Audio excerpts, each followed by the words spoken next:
Tottenham 1, Aston Villa 2. That first half was hideous, it was shocking. Villa were all over us and we deserved what we got from setting up too negatively, playing and being reactive to what Villa do instead of focusing on ourselves, and just having so many gaps in midfield, letting them play right through us. And, they just walked it into the goal both times. It was a very toothless display and there was no intent of actually wanting to attack or even try and create anything to get a goal.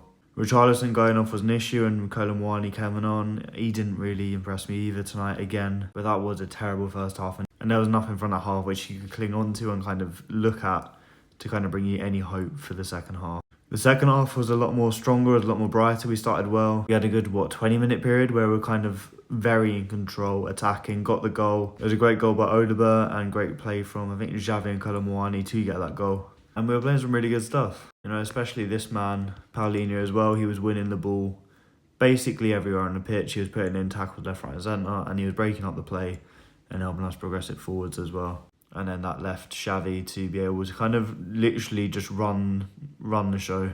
It made such a difference to see a player pick the ball up, dribble, run, pass forwards through the middle of the pitch and create something through that way. It was the same when we got the offside goal in the first half, which was really, really well worked, but unlucky to be offside.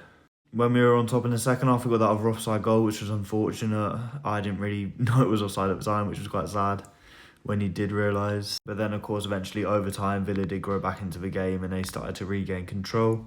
And it clearly is an obvious difference when they are bringing on subs here and there. They're bringing on Tielemans to replace an injured player. They're bringing on Ollie Watkins, players of that calibre, and we just don't have the facilities on the bench to match that.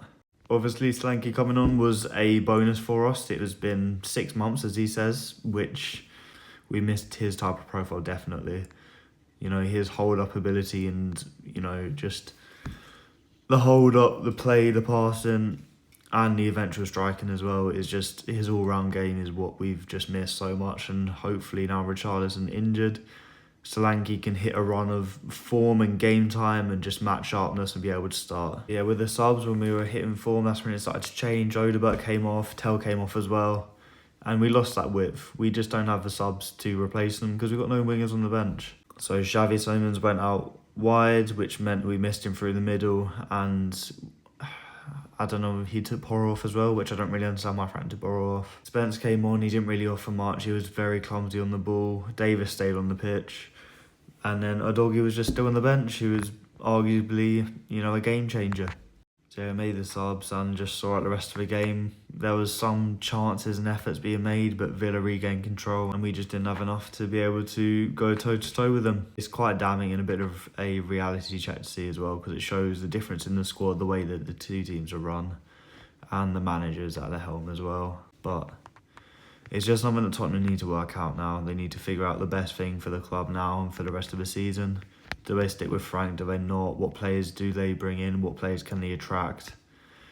And yeah, this new ownership needs to get to grips pretty quickly, really. I mean, I say new owners, they've been there the whole time, but they need to kind of come to terms with how to run and maintain a club and keep fans happy and make it even better. Because at the minute, we don't have the squad to compete, and it's a squad that's very low on confidence, very just kind of shy and timid. Bring in some wingers, which will be able to help us keep our width, because we ended up with 3 strikers on the pitch again, Scarlett, Colomwani and Solanke, and without Tel and Odebert on the pitch, it doesn't really make sense. At least it's handy that Xavi is still on the pitch to be able to be a crazy player behind it, but then he ended up on the left, and it just kind of killed all momentum that we had, and you just knew that we weren't going to end up getting anything from that game. So yeah, that does mean we're now out the FA Cup as well as the League Cup.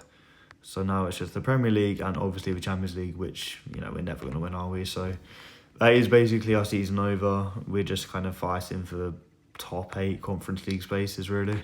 So we're going to have to see how this window plays out and hope that we can maybe get a shot at getting in Europe.